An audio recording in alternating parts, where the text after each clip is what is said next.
喂，勁哥，我飲茶啦。飲乜嘢茶啊？個新抱煲羹湯喺度要我慳火，仲係要煲3個鐘添啊！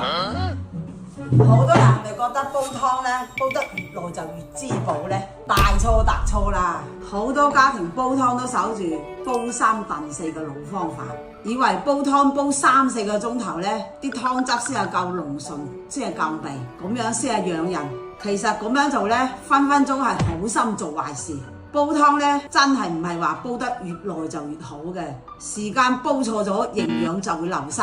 尤其係雞類啊、排骨啊呢啲肉類湯，只要你煲咗超過2個鐘頭啊，嗰啲嘌呤啊層層都唔上啊，飲多咗唔單止加重我哋嘅腎仔負擔，關節啊都好容易唔舒服，而且長時間咁喺度煲住佢啊，食材裏邊嘅營養早就冇啦。睇住濃濃嘅湯汁，其實啊大多數都係脂肪。根本就唔係營養。嗱，今日燕姐咧就教大家一個實用又省心嘅閃妙招。我唔理你係煲雞湯定係煲排骨湯，你就先將佢肉拆骨，再將佢剁碎，放佢落個鍋嗰度煮20分鐘就得啦。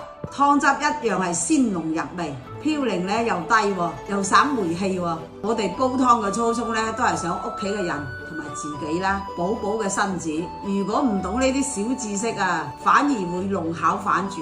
以後煲湯咧，唔好話傻傻地咁樣煲咁耐啦。你講得冇錯，老婆，我即刻打電話俾個新抱。